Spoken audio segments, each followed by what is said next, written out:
Okay, year 4, can you believe it? The end of the first quarter, we made it. And I must say, I am really impressed with you guys, and it is a pleasure to work with you again since I had you in year 2. So let's do this. I know you're going to study hard for this test. It's your last year. I'm looking forward to see how hard you are working. So next week, Thursday, the 12th of March, you're writing mathematics. So let's see what you need to do. Activity 1, when we looked at this, activity 1, we did the classification of all the numbers. You have to know natural numbers, counting numbers, integers. Where do they start? Where do they end? So all of these don't end. They go on into infinity. You need to know that infinity sign. You need to know the symbols. So the symbol for natural numbers is an N. Remember, counting numbers start at 0. That's why I put that N0 there. And then integers, they go on to infinity. They start in negative infinity and they go into positive infinity forever. And they start in the middle basically with 0. If you can remember what they look like on a number line, it will be even better for you. So know the symbols and know which ones, where do they start. I can ask that you in a true or false, or like I did in the assessment. In activity 2, we're looking at place value and ordering and writing them from big to small. So when I match numbers and words, this one here, I can ask that I'll probably ask 1 or 2. It can be in a true or false, or A, B, C, D. Choose the correct one. Fill in bigger than or smaller than. I think the biggest thing here is that you need to know, we're also looking at it later on here at activity 6, where the biggest issue with you guys is with the number line on the negative numbers, but I'll get to that when we go to activity 6. You have to be able to order them from big to small. Remember how I showed you. If you have positive numbers and negative numbers in one go, and you have to order them, if I have to order them from big to small or small to big, it doesn't matter. Highlight the negative numbers first. So in this case, I have to order them from small to big. So I'm going to start with the negative numbers. Which one is the smallest? Remember, on the number line, if I go to this number line, remember, to this side, the numbers go smaller. Even though -9 looks like it is a bigger number than, let's say, 6, for instance. Because it's got the minus, the number is very small. To this side, the numbers are going bigger. So a number like 7 will definitely be much bigger than -7, or -1 for that matter. So if you remember to which side it goes, you will be fine, and then you will be able to do all of these. You will be able to order them from big to small. You will be able to fill in the bigger than, smaller than, and you will be able to do the integers here at activity 6. Then we get to activity 3, double and half, and the word sums. Okay. The biggest thing that you need to remember is double means times 2. Half means divided by 2. Remember, if you have word sums, look for keywords to see whether you have to double or half. Remember, 50% discount and buy one get one free is the same. So whether it's 50% discount or buy one get one free, I'm both going to do a divide by 2 sum. And you have to show me 76 divided by 2. Remember how we did them? Here is number D. Remember how we did them? I'm giving you a mark for the fact that you showed me it's a half. I know that I need to divide by 2. Then you have to do the sum and you get a mark for the answer, but you also get a mark for the words. You have to add the words because it is a word sum. The next activity is BODMAS, the order of operations. You have to know what the order is. That you first have to do brackets. We don't really do of, so you don't have to remember the of, but the D is division, the M multiplication, the A is addition, the S is subtraction. So when do we use BODMAS? When we have a lot of operations in one sum. Let's say we have plus and minus and divide and brackets in one sum. Then we have to do it in this order. So if I can give you one of these that in 4.3 that had all the mixed operations, so it had plus and minus and division. So how do we do that? Let me quickly refresh your memory. Let's take this one for instance, 4.3. So if it helps you, write the word BODMAS there at the top of the sum so that you can remember. So first I do the brackets. The 6 times 2 is the bracket.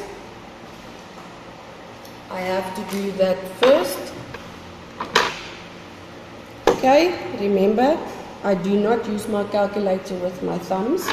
I put the calculator flat next to me and then I can follow with my finger what I'm doing and I will not use my place. So 6 times 2, the brackets I must do first. 6 times 2 and that gives me 12. I didn't use any of the rest yet, so I just write them down. Then I see, there's a divide because that's what I must do next. That's why I put that in brackets. So the 12 is not changing. I'm still using it like it is. 12 divided by 3. 12 divided by 3 is 4. So plus 4 and then minus that 4. Remember, if I only have plus and minus, can you see I don't have times anymore, I don't have brackets anymore, I don't have division anymore. I only have plus and minus. I do it from left to right, so I just punch in what is in front of me. So on my calculator, I'm just going to do 12 plus 4 minus 4 and make sure that that is what's written on the face of your calculator equals 12. Okay, so please you have to just practice them. Remember, I say again, if you only have addition and subtraction, then you know I have to do it from left to right. And you will see that most of the sums will take you through the steps so that you will end up with plus and minus only, so that you can just do it from left to right. So that is BODMAS. Then we get to LCM. It's important that you do LCM and HCF. I would say almost at the same time so that you know the difference. Because I'm going to ask you one of each at least. And you have to know the difference. So you need to remember LCM is when I count in 2, 4, 6, 8, 10. I count in twos. That's the one where I take my calculator and I say, if I have to do, for instance, like we did here with number F, you have to get the, now let's do an easier one. Let's do number E. So if I do the multiples, because remember LCM multiples is when I count in. So here I count in 50s. So 50 plus 50 equals plus 50 equals equal. Remember that trick. So that is the one where I just do the multiples of each and I see which one, the first one that I get that is the same, a common one, that will be the LCM. Remember, you get a mark for each row having the multiples correct. And as soon as you have the same multiple in all three, you can stop. You see, I didn't go any further there. I didn't add 40 again, so you can stop, remember. But you have to write at the bottom. That means thus the LCM is 200. Even if you highlighted them like I did here in the test, but you don't put that ending LCM is 200, you also get a mark for that.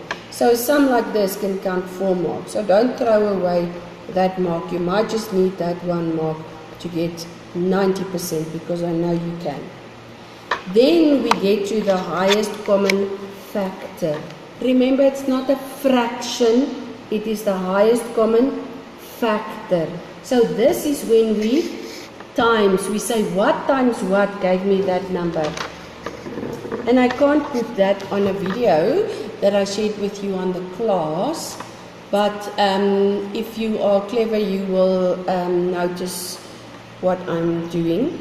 So you have to remember, I can give you 2 numbers, or I can give you, that I did later on, 3 numbers. You need to determine the highest common factor. So let's do 24 and 36. Where do I start? I start with 1. Always 1 times 24, that gives me 1. That's the first 2 factors. Then I try the number 2. How do I try that if I don't know whether it is a factor? I say 24 divided by 2.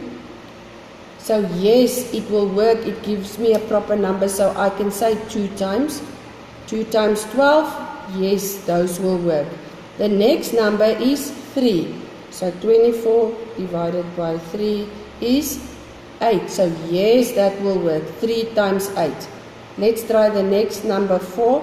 24 divided by 4 is 6. Yes, it will work. So 4 times 6. What comes after 4? 5. So 24 divided by 5 is 4.8. So no, that one is not going to work. That's why I don't have a 5 there. The next number is 6. But oh wait, I already have the 6 there. So that means I can stop. And I just write them down in the bakkie. 1, 2, 3, 4, 6, 8, 12, 24. Don't make the same mistake that I did. Just write the ones that are here. So I do the same thing for 36. I write all the factors. So there are plenty of them that are the same. But I'm looking for the highest one. So in this case, the highest one that is the same is 12. Therefore, the highest common factor is 12. So please don't get confused when you get to HCF and then you give me the multiples like we did previously. Please make sure that you know the difference when I talk about multiples and when I talk about factors, which one is which. Okay, then the next thing we are looking at is integers. So integers are whole numbers, and that was where we did the number line. Remember where I said to you those include the negative numbers and the positive numbers. To the left, these numbers go smaller and smaller. Remember, when you go to the left, everything you own. What's that song? Yes, you will remember. I cannot sing, but I'm here for maths, ne? So if you go left, to the left, you are smaller and smaller, ne? When you go increase to the right is when the numbers go bigger. The number is, let's say for instance, minus 20. It looks like a big number, but because it's got a negative, a minus in front of it, that number is very small, so it will be the smallest one. So again, you have to arrange them in order. You need to be able to know which one is bigger than or smaller than the other one. Just go and have a look at this that we did, for instance, 6.3. Remember how we do them. If I need to arrange them from big to small, highlight your negative numbers. If it's from big to small, I'm going to start with the positive ones. Which one is the biggest? 10 is bigger, then 6. So that one is first, then that one. Then I forget about them and I only look at the negative numbers. So which one of these numbers is the smallest? The minus 7 is the smallest. So between 1, 2, 3, 4, 5 numbers, this one is going to be the smallest. Minus 7, then comes minus 4, so that one will be fourth. This one is 3. And there I have my whole row, 1, 2, 3, 4, 5.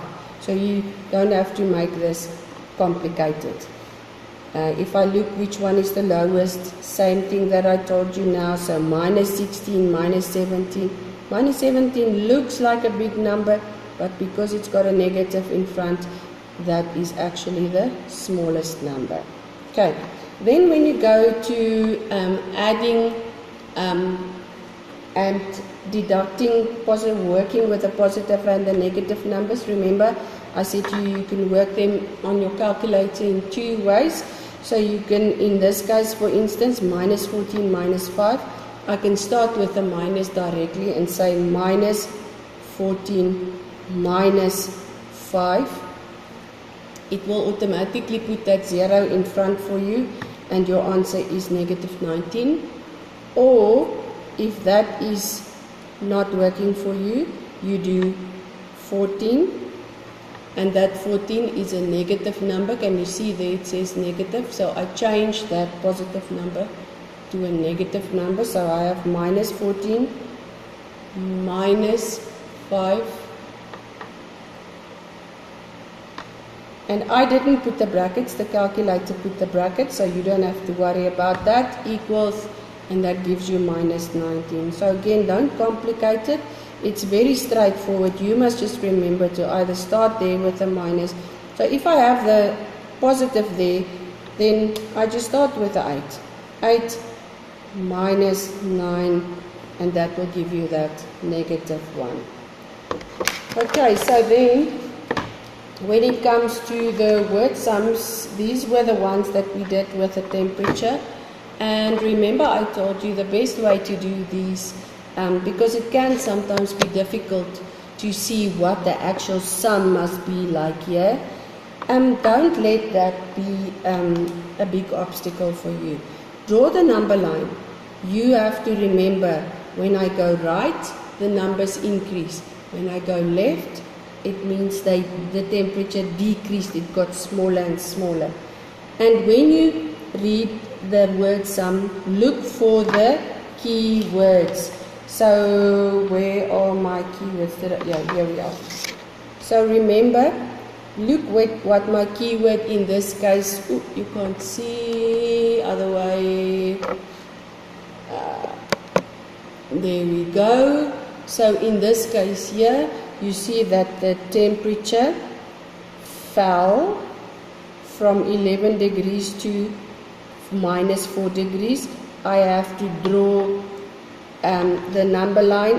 Where do I start?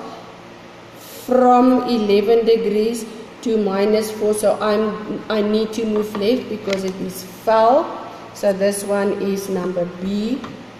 So it started at 11 degrees, it fell to -4 degrees, and then I count the hops. If you do this number line like this, you don't have to do a sum. That is your thinking. That is what I give you marks for. And then your answer with the words. 15, it dropped, or it fell by 15 degrees. Okay. Then the next one that we did was square numbers and cube numbers. The important thing there is you have to be able to identify square numbers and identify cube numbers. Remember, a square number, 3 times 3 is the same as 3 square.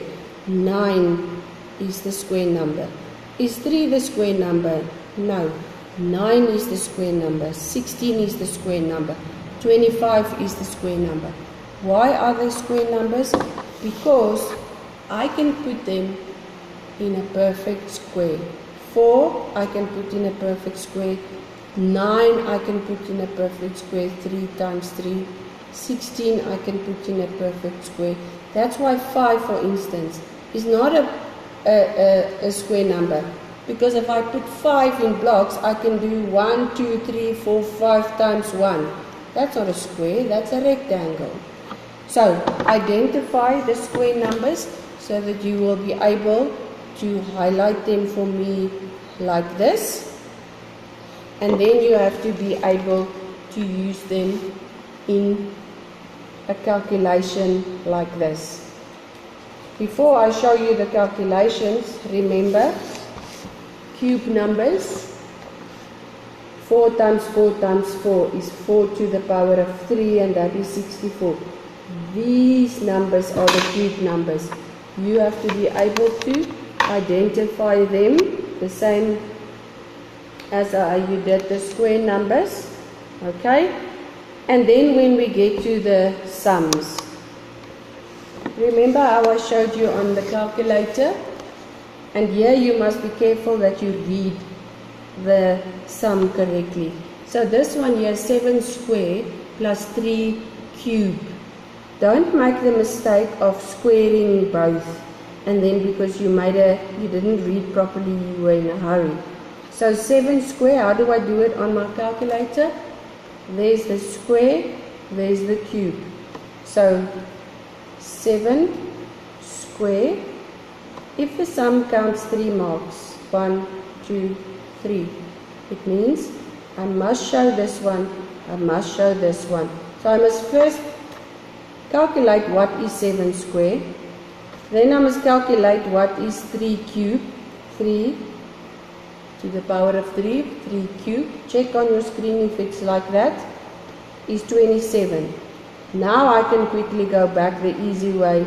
7 squared plus 3 cube.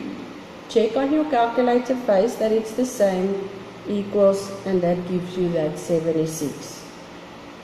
So work also through your assessment. That assessment that we wrote that you had to paste in the back of your book. That was probably half of your work done already. You will get a calculator. If you have your own calculator, that's also fine.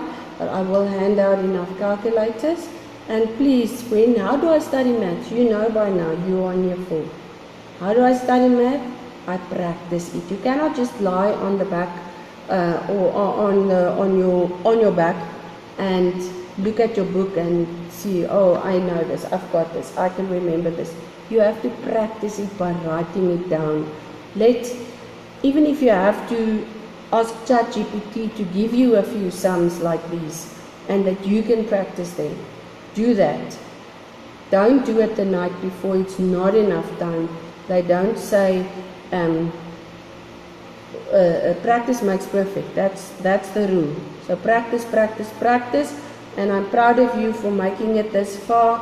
I can't believe the first term is over. But it's been a pleasure having you for this first term. And I'm looking forward to seeing what your marks are. So all the best. And there. I love you guys. Enjoy the rest of the turn.